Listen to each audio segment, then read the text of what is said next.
Get into the draft for game number 2. KT wanting to keep the day alive, but also keep themselves alive here in this matchup to try and create some distance between them and Gen.G in the standings. Both of these teams locked into Legend Group after MSI, but still wanting to get to that top 2 position that Aux illustrated earlier on. Very important. You eliminate an entire best of 5 from necessity to plate, which is going to be very, very nice.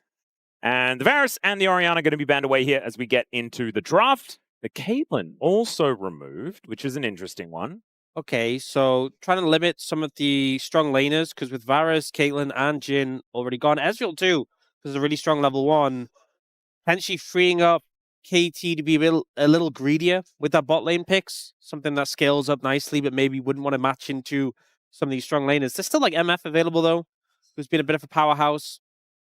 But for now, it's going to be that rumble coming through in terms of bans. Cassiopeia, still open and available. I think that's a big one. That stands out to me.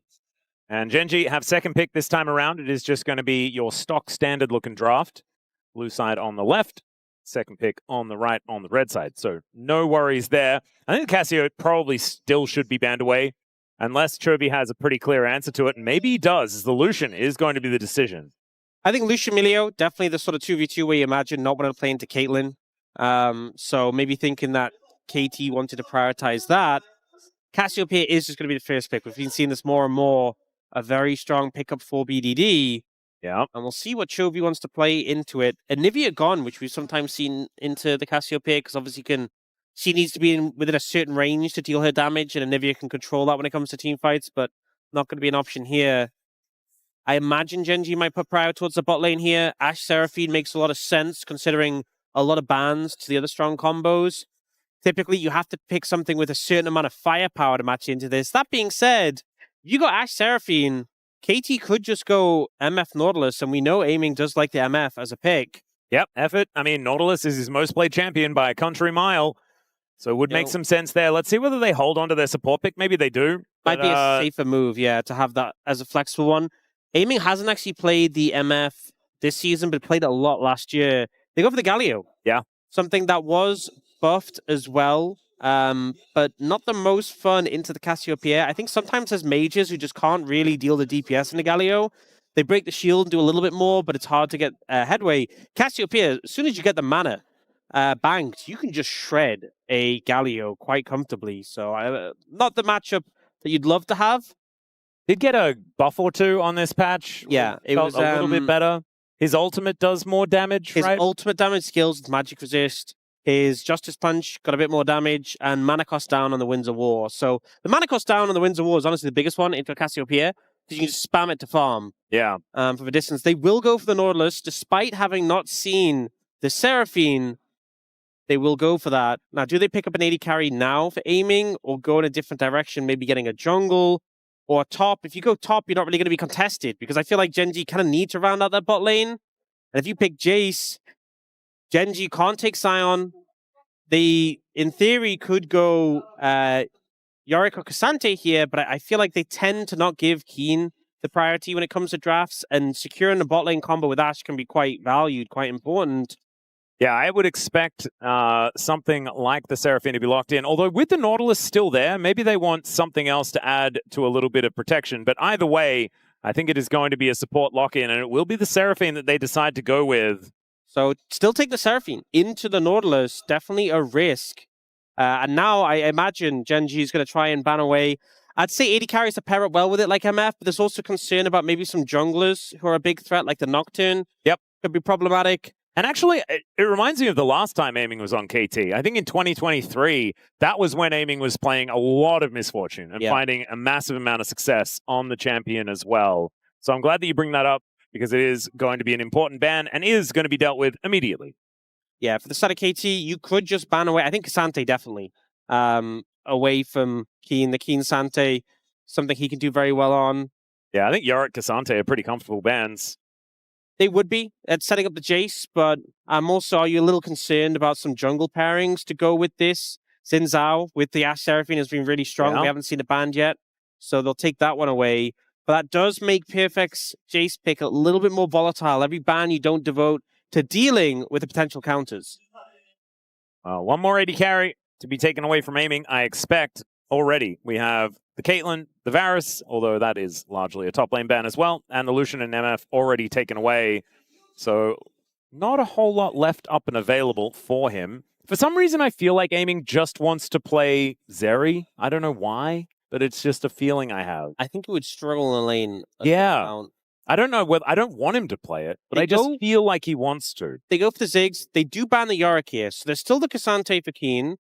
And for the side of aiming, there's still Mel available. We've seen him play Mel with these kill bot lanes. In fact, he was one of the first to play Mel bot lane. It can reflect the Encore to great effect. The arrow as well. Yeah, so a lot of power there. So I could see KT going for that in the bot lane, especially since the AD carry options are limited. For Gen.G, do you just take Sante here, or you look for jungle? Nocturne still available. Ooh, Nocturne would be pretty strong. Vi also. They are just going to secure the Cassante for now. No, never mind. They go for the Nocturne. So all right, they were deciding between those two. They go for the Nocturne. They don't want to give it over to KT, which makes sense given that you want to protect your bot lane. And it also makes the Galio's life difficult when the darkness comes down. Yeah. Are KT going to go Mel in this situation? Look at the Corki instead. I mean, it does have the mobility. Maybe they're thinking Mel immobile, even with a rebuttal, is just a bit too easy of a target for the Nocturne and Galio, so they go for that instead. And now a jungle pick to come through for Cuzz. There is the Vi, there is the Wukong. I feel like these are kind of solid engage options. I think Wukong kind of fits, just because you get to scale up alongside the Nocturne. You don't need to be as worried about it.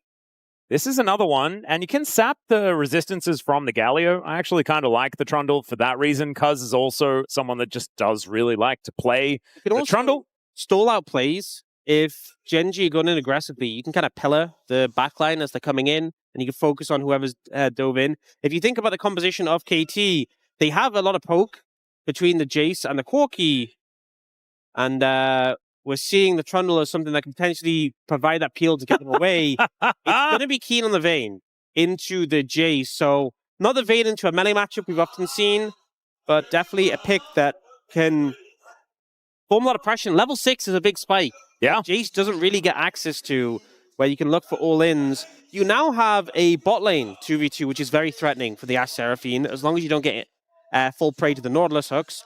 And you have a top lane where you're hoping that Kiin finds success. And then you have double global mid-jungle. This game for Gen.G is very obvious. You are looking to move to the side lanes, snowball them, get them ahead, and play through that pressure. For KT, you are hoping to scale up a little bit more and lean into poke in the mid-game, I think, with that Jayce, with that Corki, and then just try and explode the squishy backliners. Yep. I think is the game plan. And when they try and dive in on you, you can then just press Petrifying Gaze and things will be a little bit better.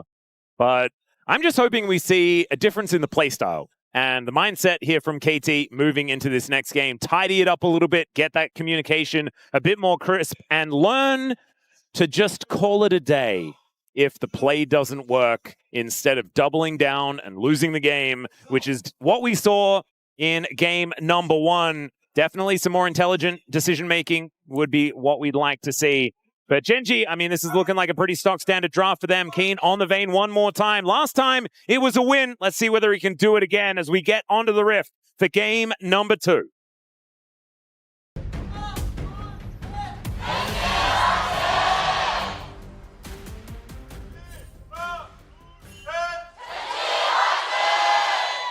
All right, as you can hear, Chijijik World Park is absolutely full to the brim here for our second series of the night.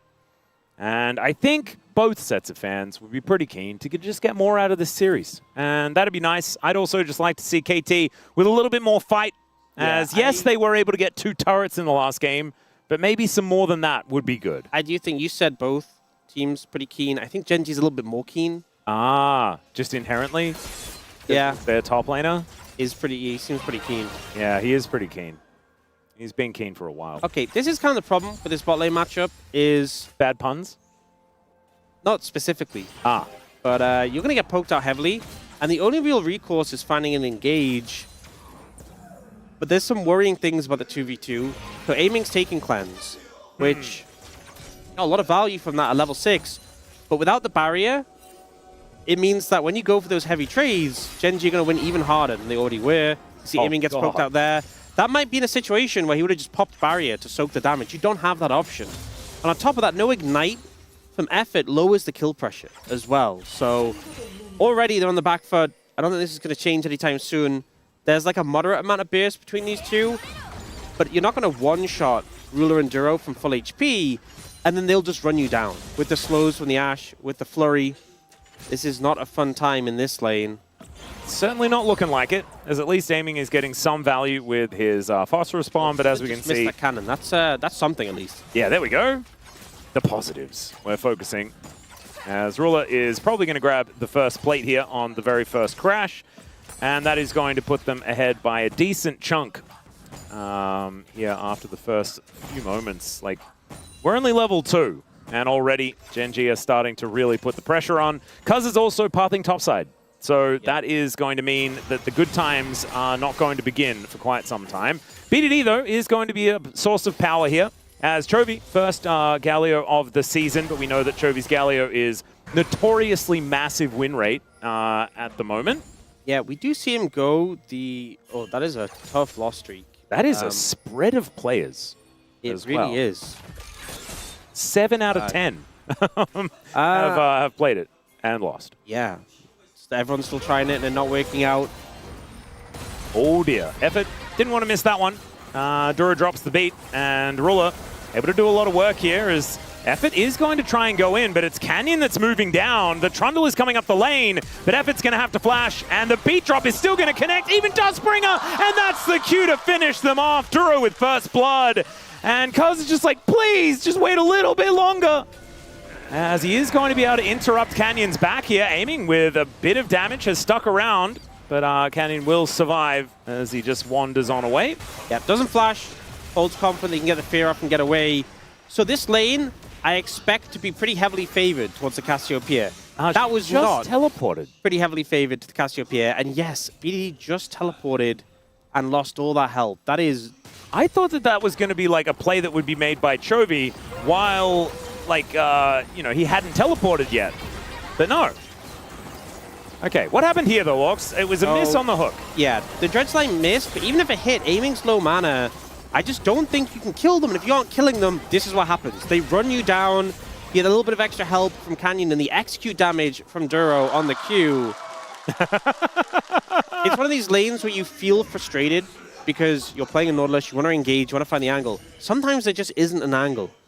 And as I said before, I think the Summoner spells didn't really help them out in this situation, so they have been put on the back foot here. I also want to mention Chovy's gone the Storm Raider's Surge, which did get buffed on this patch. More speed and a bit of extra duration. I think of all the champions, Galio can be pretty good at just dealing a burst of damage of someone's HP. And then utilizing the movement speed quite effectively. It will kind of depend how much damage he builds and how fed he gets. I'm certain he'll build Rocket Belt at some point. Yeah. Chovy. I imagine it might be item number 1. You can see he does have an Null Magic Mantle, but it's okay. That can be Merc Treads, and then he can build Dash Cannon. Yeah. I mean, it depends whether he wants to go more AP heavy or be a bit more bulky. We often see that, the MR Sunfire item, I forget what it's called. Yeah, that thing. Yeah. First item on the Galio for wave clear and just that bit of resistances into some of the tougher matchups. For now, though, we see Canyon starting up the Dragon. Chovy getting pressured here. This is how I normally expect the lane to go. Yeah, exactly. This hook is going to connect as Cuzz moving forward. Canyon, unperturbed, will just be staying on this Drake, but maybe he's going to lose it. There's the flash in, steals the Drake away, and now Canyon, that spell shield did nothing. He is just going to die, aiming, deliver a kill, and KT, their first kill of the series, and it's early on in game number 2. Big reward there. See Cuzz able to get that kill, able to pick up the Dragon and the Scuttle Crab. He's in a fantastic position, considering a bit of a slow start for KT in the bot lane in particular. Now looking for Chovy, he's so low. Oh dear, there is the Subjugate, and yeah, he's just going to go down. Cuzz able to pick it up even after the flash, and that is multiple wins all over the map here for KT. That's the start you need. And they see Canyon on it, they see him low. The fact he pillars him away from the Dragon because the Dragon's health was low enough that one auto and a smite would have secured it for Canyon, but he pillars him, separates him from the Dragon. Beautiful pillar placement. And then here as well, gets the bite off, can't flash auto attacks. Yeah. So just some beautiful play. Honestly, okay, here's my spiel, right? All right, please, spiel me. People think of Trundle as a pretty straightforward champion, and he mostly is. As Kiin nearly gets one shot. Wow. But there's one thing with Trundle is the pillar placement. If you're precise with it, you can get like just massive airtime if they're close to the center of the pillar. And I feel like when you see pristine pillar placement, it's such a hard thing to do when people are moving around. You can interrupt dashes with it, which is crazy, not easy to do.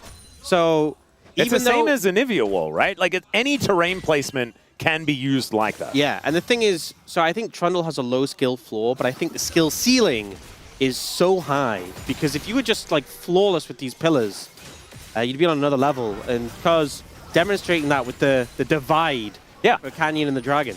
I mean, we did have Trundle support for exactly that reason. The only thing Trundle support did was pillar. Yeah. Would you believe I was a Trundle support enjoyer back in the day? I would absolutely believe it because everyone had to be, because everyone had to play it. It was pretty common. And we can see why with Cuzz's play. That is going to put KT in a very good position, almost 1,000 gold in the lead, but they're not out of the woods just yet. That's the problem with facing down this comp that Gen.G have put together. They hit level 6s and things like this. They can overload side lanes in the blink of an eye. And so KT need to be so careful about where they decide to engage. And maybe just kill Chovy first before you go for it, as BDD is looking to do. Chovy got that one good trade. Didn't really change the state of the lane. Oh dear, he got yelled at as the Twin Fang is going to come on through. Justice Punch moves you closer to the bad guys for a few moments, and that is enough moments for BDD to get a solo kill against Chovy and grab the plates. That's going to be a 1,000 gold lead here for the Cassio earlier on in the game, and we've seen Cassio bans throughout the day, and you can see why. As the hook comes down, the observers don't even want to watch because they were worried about what was going to happen. As it turns out, it's just disengaged. Yeah. All right, Jonathan. Still hard to find the angle, and the Nautilus staying in melee range against the CC that Ruler and Duro have now is dangerous. But this mid lane matchup, BDD getting a solo kill was beautifully played, but this was kind of my concerns with taking the Galio into the Cassiopeia. As soon as she gets the mana pool, she has the DPS to cut through even a bulky target like this. And so the pressure was always going to be there from BDD. That's no surprise. But the angle he catches with the ultimate, he waits for Chovy to push up to turn, gets the ultimate. As he's going for the Q, locked in the animation, and just finishes him off. Really well played. Beautifully done. Baits him with the minion wave. It's irresistible for Chovy. Honestly, he's found his weakness, and he is pressing. So really well played. 1-0-1 for the Cassio, 1-0-1 for the Trundle as well. The KT mid jungle is something that we've spoken about ad nauseum, and it is looking real good here in this game. You know, regarding the Vayne, I feel like Kiin's had some rough Vayne performances over his time. I feel like there's a lot of picks that Kiin has played that I've just only had good things to say about, and he's had such a wide champion pool, such a diverse range of styles. But the Vayne has been one where he's had some games that haven't really gone his way, but he did have a recent one this season, which did go pretty favorably, which I think has sort of rebuilt that confidence to pick it. So far, though, I mean, this isn't a lane that sort of shines as much as some others for the Vayne, but I was thinking that maybe post 6, you have potential all-in angles with the ultimate. So far, Perfect doing pretty well in the matchup. We saw that earlier trade that went favorably, but he's ahead in farm and hasn't given any windows to Kiin to make use of that exhaust. You gotta remember as well, Perfect's gone the Storm Raider Surge. A squishy champion like a Vayne, you can easily proc it and just run away. Yeah, or run her down, which is another option that he might have. KT looking for an angle here as the Drake has spawned. Two pretty exciting first Drakes as we have the Hextech into Infernal. The likelihood of a Chemtech Dragon again is quite high, or an Ocean. Not necessarily the most enthralling, but there still could be a Cloud Soul, so it could be saved. That's the problem when you see the early Hextech Infernal, is the chance of getting a weaker soul is about 50-50 now. Yeah. And KT haven't put the priority on the Dragons. Would love to see something strong here. Well, the arrow is going to fly on through. There's the Encore catching two as well as the beat drop comes down, and there's the heroic entrance. The Dragon's stolen away, but it's still PDD with a lot of damage. Does manage to lock down one, but the rest of Gen.G are getting the work done. The Winds of War coming down, but aiming is free hitting. Duro is dead, and Chovy just has to vacate. It's a 2 for 3 in favor of KT, but at least Gen.G get a steal. And if Chovy survives, which he will, it's only Effort, and Effort may even die as the Colossal Smash is likely to come on through. Effort? Well, the Winds of War are going to come on through there. There's the flash, and you cannot flash the auto attack. And Chovy knows that very, very well as he takes down Effort. So it ends up being a 3 for 3, but it's Gen.G securing the Dragon Steal. With how this fight started, I thought this was just going to be Gen.G cleaning up. But a big factor was aiming just free hitting the whole time. So the engage comes in, Duro with the follow-up, and Canyon as well. This CC chain onto this Cassiopeia and Trundle is pretty devastating. But Cuzz survives a while because of the King's Tribute from coming in from the Dragon. And then it's still aiming free hitting on the side though. Yeah. And he's just getting the damage down, was able to pick up the bot lane off Gen.G. And then this play... Effort's just like, aiming, come and get the kill, buddy. Aiming's like, already back on. He's the gold in the bottom lane. He's not missing his chances. Effort gets punished there. Flash is a little late as well. All in all, despite the Dragon Steal and the impressive engage from Gen.G, Ruler may die. As the anchor is going to go wide. The pillar also blocks for him, so it helps him out in some regard. But the gold that was given over, 3-0-1 now for aiming, and he was on the back foot for a lot of the laning phase, is now in a pretty prime position. Oh, the dash. Yeah, Paranoia does come on through, but unfortunately, the terrain is in a pretty awkward spot. And BDD is going to be absolutely fine for now. The rest of the cavalry are showing up as Cuzz gets in there and fine. What the heck? How did he get past the pillar? And the petrifying gaze lands as well onto the Nocturne. The Seraphine's just dead to a Corki as Kiin is flashing in to see what he can get done here. But I have a feeling it's going to be a one-way flash as Cuzz will be able to just lay the club down and take out the Vayne. And in the meantime, Perfect will take the first turret of the game. Perfectly happy with how this has panned out. He's getting a lot of gold. Oh, they might look for a ruler. No, he's away. He's fine. So, I do have an explanation. Please. For what happened, and we'll see it when the footage comes up. But essentially, Cuzz's pillar, or the little outhouse, is pretty small. It is. It's a kennel. It's a kennel, by the way. Okay. Yeah. It's where Aiming's Corgi sits. As beat drop comes through, gets both of the summoners out of aiming here in combination with the enchanted crystal arrow. And Perfect is just flashing in. He goes to the skies. He walks past the Encore. He's backstage against Gen.G, and he'll pick up a double. Beautifully set up there by Perfect. And this has kind of become his hallmark, finding times to roam down, set up plays when he has the priority. Delivers a kill to his teammates and cleans up one himself. He's very generous sharing with the rest of his team. But a 4,000 gold lead now for KT. With how game one went, this series could have just felt doomed, but they're able to bounce back in a massive way. So the play going on mid happens in the meantime, but they just kind of one-shot, aiming one-shots Duro here. Not much you can do. This is the play later that we just had, where aiming is able to dodge away from the CC. And then Perfect has found this window to come in, and he gets behind the Encore, knocks the Seraphine in, kills the Ashe. Oh, counter engage. Opportunity here for KT is already Gen.G doing a lot of work. They take down BDD first, and now Kiin. It is the final hour. They're looking to lock down Cuzz, and he gets caught by Duro. And that is the Vayne locking down her second of the game. Gen.G not going to go down without a fight, as that gold lead is almost halved. It's been non-stop action in this game, and Gen.G finding a way back in, finding an angle to punish with the Vayne. More than a kill a minute in a Gen.G series is not what I was expecting. Okay, Kiin is very dead. He's extraordinarily dead. I don't even know if the ult was needed, but you know what? Why not?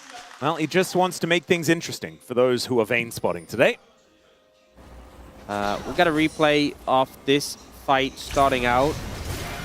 The ult dodged away by Kiin there, hiding out of the miasma, able to tumble and get more damage down. And at this point, Cuzz and Effort, no, they just don't have the damage to follow through on this fight. The root from Duro, though, sniping Cuzz there, pretty beautiful. And then here's the payment. Here is the tribute. You get the pop off a little bit, and then the Vayne gets squished like a bug. Yeah. wasn't a whole lot that he was able to do there. And still, 2,000 gold is the lead that Perfect has just by himself against that Vayne on the top side. KT still in a pretty commanding position here in this game. And the Drake is now live. It looks like Canyon might just be able to take this one. KT not very interested in the Ocean Soul. Not the highest priority, that's for sure. And it's only a second dragon. Yep, Rift Herald going to be more on their minds. That looks to be what they are going to take down. Cuzz only just starting it up now, but the Trundle very, very happy to just hit a Rift Herald for a little while and get all of his health back when she dies. We're approaching a point where aiming is really going to be online. Has that Mirror Mana already. It's not stacked quite, but he's going to be super strong. BDD as well. 7 stacks on the Rod of Ages, and the Seraphs is almost completely stacking. So both the mid and AD carry for KT going to really be online in just a few moments. Yeah, not to mention Perfect is already extraordinarily fed. They're going to take this turret down in the mid lane, and that is the entire outer ring now just destroyed. Ruler gets poked down to half health before anything's even really happened. And they're looking to continue this siege. The triple grubs, this time being wielded by KT, working out beautifully here at 17.5 minutes, as Kiin will get a tower in the bottom lane. Nicely done. Something at least to take away from this, but KT just putting down so much pressure, making use of the Herald. And when you compare the value achieved by that Herald versus the second dragon, the Ocean Dragon for Gen.G, very clear that KT came out pretty far ahead on the back of that. And I like the fact that KT gave something up and took something elsewhere instead, you know? We saw in game number 1, they were just looking to take fights wherever Gen.G were. This time around, looking to play it smart around the map. And it's a better look for them as BDD comes up towards the top lane to clear this one out. And will be able to do so. Does get the transformation on his Seraphs. Aiming, like you said, very, very close, like 30 stacks away from the Mirror Mana. And a little bit further away is Perfect, but he'll get there pretty soon as well. As Kiin, he will relentlessly push side lanes. That is what this Vayne is going to do.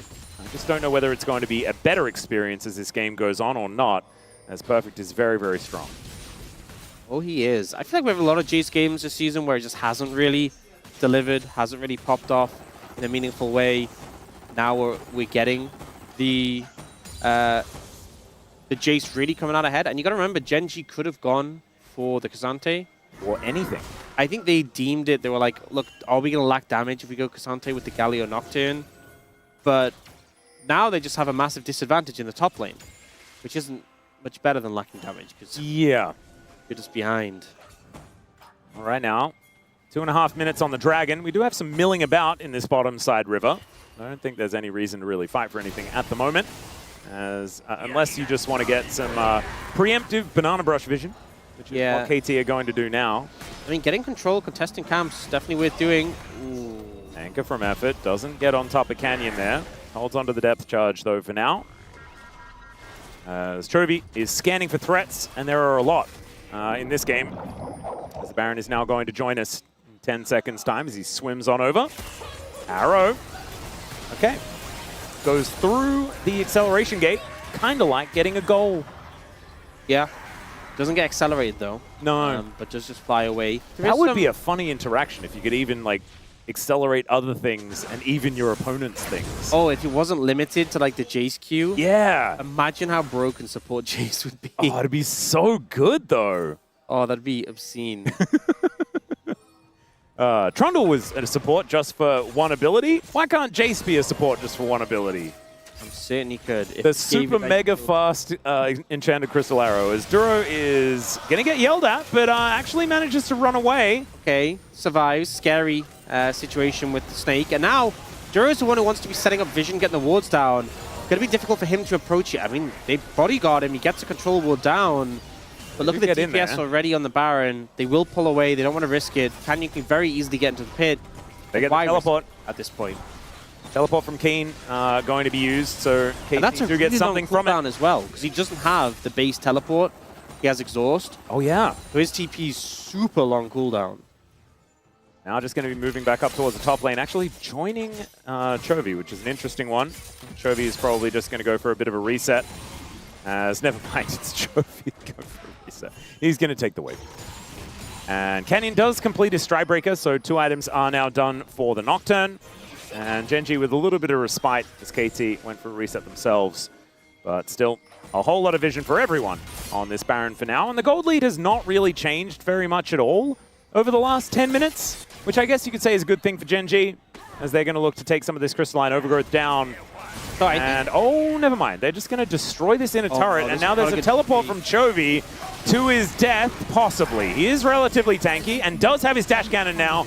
So at least that's going to help him survive. Kiin finishes off this outer turret. But they lose an inner, so the trade is up for KT. Yeah, so Gen.G leant towards the top side of the map, got some vision down there, and got this turret, thinking that, hey, KT, you're going to take the dragon. Not much we can do about it. We also already have two. It's fine. But that resulted in a situation where KT just went, fine, we'll just take a tower too. We'll take an inner and then move on to the dragon. And the thing is, they're okay spending that much time on the bot side of the map because there's just not much risk of Gen.G starting up the Baron. Getting trapped in that pit would be an absolute death sentence. So ends up being a trade of towers and KT pick up their second dragon. Oh, Arrow going to connect here onto Perfect as he flashes away from Chovy.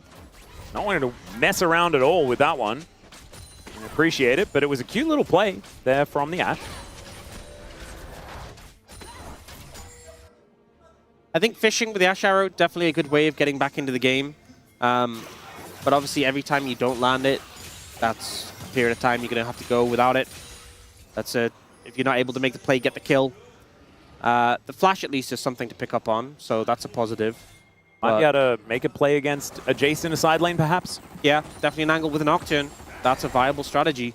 Right now, though, KT is setting up vision around the Baron area, and they can honestly just poke on the back of the Corki and the Jayce. They are moving Perfect over, and they're clearing out a lot of this vision that Gen.G worked so hard to put down. Yeah, and they haven't actually found this ward in the red pit as well, so they're going to see Canyon moving over. They do get the Scryer's Orb down, as this Baron going down lower and lower. Gen.G are all grouped up, and it looks like KT, they don't want to risk this as the Baron almost fully resets, but Gen.G are actually just going to pick up the aggro. And now the miasma is down. No tumbling for you, Kiin, as he walks off, flashes away, and will be able to get himself to relative safety. Now the Baron belongs to KT, as they're the ones that hold on to the aggro. As the arrow back off cooldown hits the Jayce one more time. No flash on him, and he's taken out. Ruler going to grab that kill as they go 1 for 1. And the jungler is now dead. Cuzz now just backing away. 4 versus 4 here. But without Perfect, I feel like KT lose so much of their firepower. They definitely do, but Gen.G without a jungler have to be really cautious. They don't give up too much space around the Baron. You can see Chovy, he's fishing here. Oh, well, that's very aggressive. Wow, yeah, that was certainly an aggressive move. Flashes out of the way of the anchor. Cuzz is there with a pillar, though. Kiin shows himself. Let's see whether Chovy can actually escape as the heroic exit is denied. There's a Nautilus. He has all the CC he could ever want. And with Canyon dead for another 8 seconds time, Chovy now freshly taken out. No ulti, no teleport. This could just be a free Baron over to KT unless Gen.G can find some absolute heroism. Yes. But I don't think it's going to happen. Let's see whether they can find it as a bunch of buttons are pressed and Cuzz just lines it up and puts it in. Canyon didn't even have ult, so just no way he can get there in time. A big mistake from Chovy, if I'm being honest. Didn't expect to see that many people there, and on the Galio, you just cannot escape from a Cassiopeia who's running you down. Kiin gets caught by the miasma. BDD making a huge impact there. And in the ensuing play, Gen.G are like, he is a flashless Jayce, we can target him. It's good arrow from Ruler, but look how quickly the damage comes down on the Canyon in reverse. Just gets shredded. This is kind of the strength of KT's composition. Someone dives in, you focus them down so quickly. And then here, Chovy didn't think there was as many people here. And you could tell this caught him off guard. The BDD was there just to put damage down. He flashes the dredge line. But the ult gets stopped, but you can tell he's a bit panicked because he ults Kiin, which means he would have moved about 2.5 meters. Yeah. Even if it'd gone off. And for those unfamiliar with metric terms, that's not very far. Yeah. That is definitely not very Just to go on with a conversation from the previous series. Yes, it's not very far at all. KT now setting up for a bit of a siege, utilizing their Baron as the arrow this time not going to find Perfect. Yeah, 3 out of 3, not gonna happen. As Perfect manages to dodge that one. The inner turret going to fall in this top lane. That is the entire inner ring removed. Gen.G, I mean, they are still pretty scary if they can land everything. We saw around that dragon fight in the very early game that Duro managed to hit that huge encore and really did turn the fight around. but it just feels like the damage is starting to lack. And KT in a really commanding position right now. It's also, a lot of the damage from Gen.G is auto-attackers, and it's so hard to auto-attack against a team with a Trundle, a Nautilus, a Cassiopeia. You know, you're walking up to get autos down. If you're in a miasma, good luck. Yeah. It's a bit of a dangerous game, as Gen.G will at least be able to defend their inhibitor turrets. Somewhat. I mean, one plate remaining on that top lane one. Chovy here to clear things out. And this is going to have to be a real hunkering down if Gen.G are going to get a victory here in this game. KT are in such a good position. Yep. Dragon up soon. Still not sold for KT. So it's not the end of the world. That's something that I think really has favored Gen.G, is they got those 2 early dragons, and it is an Ocean Soul, so it's not a huge concern. If it was 4 dragons for KT, we could have seen Elder now, but they're actually looking to contest this. This feels risky. Yeah, Chovy is making his way down. If they get a heroic entrance play with Canyon, then maybe there's going to be an option here, as it's going to have to be soon by the looks of things, as the kennel does come on through. The rest of the follow-up from KT is not quite there. BDD slithers over now. So they get information with the Hawk Shot. Perfect on that angle, but that, oh my goodness. Duro's health bar just gets halved as the arrow is going to sail by BDD. Chovy looks to go in, but they're a little bit split with the decision. Paranoia goes down, and it looks like Gen.G will just cut their losses. The correct call. I don't hate that Gen.G fished for a play there. I think if you found the right angle, then go for it, absolutely. But I am so glad that they were willing to drop the dragon. It's a 3rd dragon, it's an Ocean Soul. It's really not worth losing the game over. So they fish, they don't find a bite, and they just back away. It's a correct decision, I would say, in this situation, and a decision that some of our teams really struggle to make. Yeah, in fact, it was a struggle for KT to make it in the previous game. They have since learned, and it has been to their betterment, as we can see with that 4.5k gold lead that they are representing right now. The other issue is that this composition feels pretty evergreen as the game goes on. Cassiopeia are going to be doing so much damage. Zhonya's now in BDD's back pocket, not to mention that they're the team that have the engage support, which feels so much better when you're outside of the laning phase. Effort can just line up a target to take them down. I mean, one of the big issues is that KT have so many threats, so even if you connect some of these high-impact ultimates onto... Say, I mean, BDD's not even a good target because he has Zhonya's, but say you connect these high-impact ults onto Perfect, you know BDD and aiming are going to be right there, ready to just make you pay for it. And disengaging after getting a kill is so hard against the speed and slows of the Cassiopeia, the pillar for the Trundle. That's really what KT's composition is designed to do. If you dive in on these longer-range poke threats or the Cassiopeia, you will pay for it. You will pay in blood for taking out our squishy carries. And right now they're just trying to defend their inhibitor turrets, as that will be at least that wave taken away. Perfect not quite able to get autos down, but Kiin trying to get some work done in a side lane. Does have that very long cooldown of the teleport back up and available, and is now taking some plates down. So that is something. Gen.G just need to buy as much time as possible, and I don't think they're going to be saving this inhibitor turret. This inhibitor likely to fall down as well, as Kiin still committing to the play. And he will be able to clear out this wave and look to finish off the inner turret before coming back home. They do take the inhibitor, though, as the answer. They get the inhibitor, but how much more can they really get? And also, how much more are Gen.G going to play for Kiin in the side lane? It looks like they're not going to try and stop recalls. To be fair, he was taking that tower pretty slowly. I don't think he could look for an end or anything. There's a lot of tools from Gen.G to actually stop recalls, but I don't think they're going to find much there. That gold lead that Perfect had, though, has been cut down by a considerable margin. I mean, Kiin's been getting a lot of farm in the side lane. That's something. Stormrazor is now done, so 3 items are complete for the Vayne. Feeling all right, but I am still feeling like KT are just kind of cruising at this point in time. I think there's some difficulties with Gen.G approaching KT's composition when it comes to fights, but in terms of the gold advantage, it's only 4,000, and half of that is on Cuzz.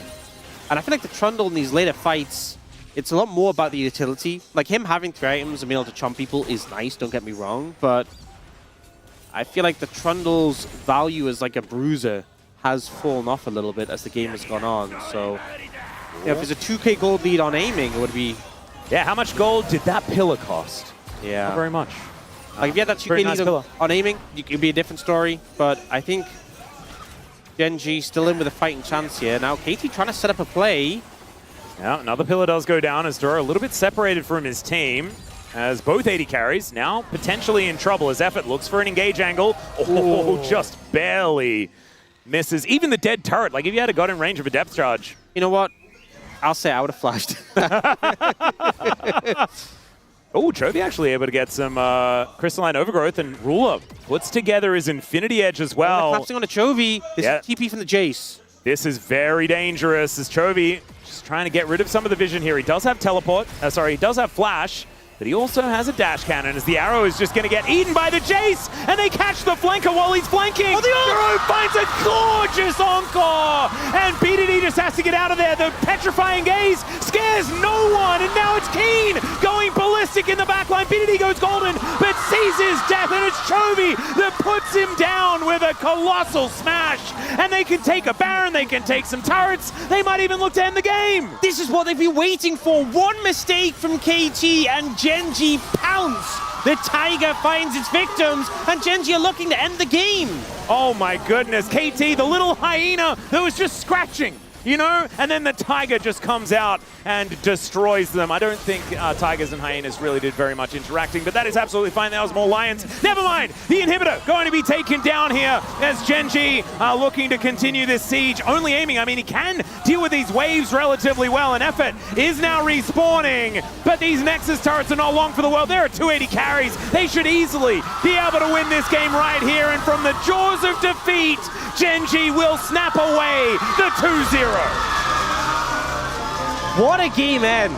You know, we have the near-perfect game one from Gen.G, and then a game that will frustrate KT and their fans for a long time. Oh, yeah.